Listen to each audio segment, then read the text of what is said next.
Hello बच्चों, let's read the question. Question says Darwin's finches are examples of dash speciation. So question में पूछा गया है कि जो डार्विन की फिंचेस थी वो किस स्पीशिएशन का एग्जाम्पल है।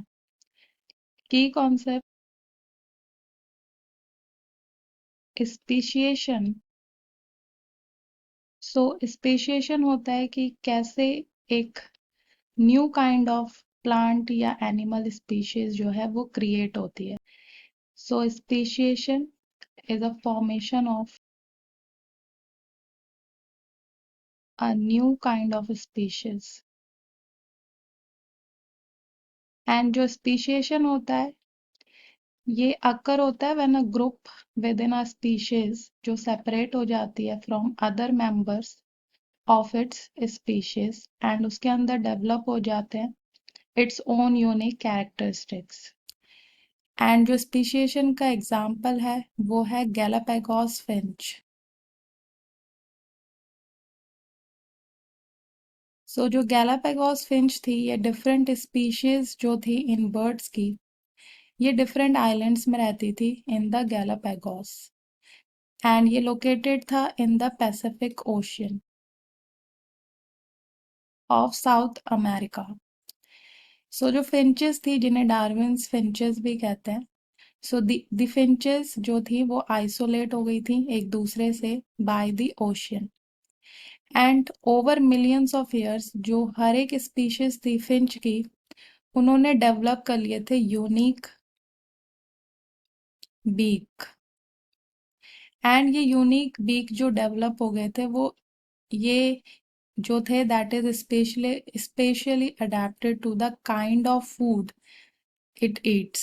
सो जो भी बर्ड्स जिस तरह का फूड ईट करती थी उसमें उस तरीके के लिए जो बीक थी वो उन्होंने अडेप्ट कर ली थी। सो कुछ जो फिंचेस थी उनके पास जो थी लार्ज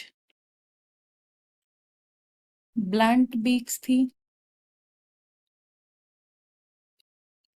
ताकि वो जो हार्ड शेल्स होते हैं नट्स एंड सीड्स के उनको क्रैक कर पाए। जो अदर फिंचेस थी उनके पास लॉन्ग एंड थिन बीक्स थी।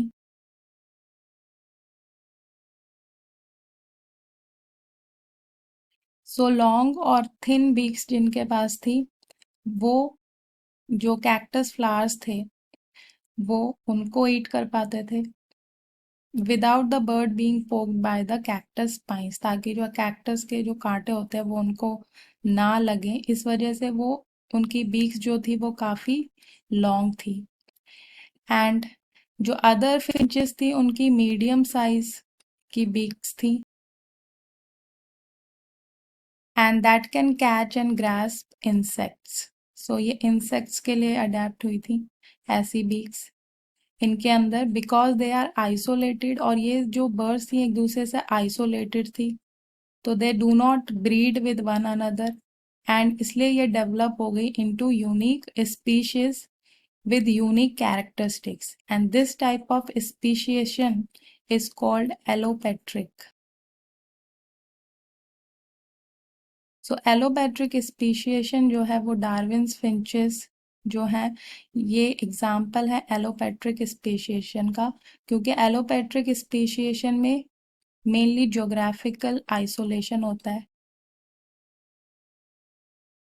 और ये जो गैलापागोस आइलैंड था इसमें डिफरेंट डिफरेंट जो आइलैंड्स थे वो ओशन की वजह पानी की वजह से जो था इनके आइलैंड्स के बीच में जो था वो आइसोलेशन था एक दूसरे से ये आइसोलेटेड थे और इन इन आइसोलेटेड जो आइलैंड्स थे उनमें ये अलग अलग टाइप की जो डिफरेंट जो स्पीशीज थी बर्ड्स की फिंचेस वो जो है फॉर्म हुई एंड दिस एलोपैट्रिक स्पीशिएशन को अडेप्टिव रेडिएशन भी कहते हैं।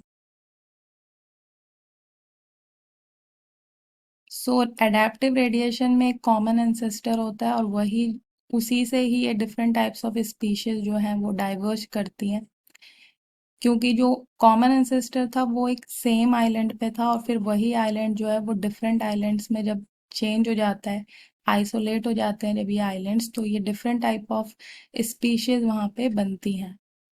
So Darwin's finches are example of allopatric speciation.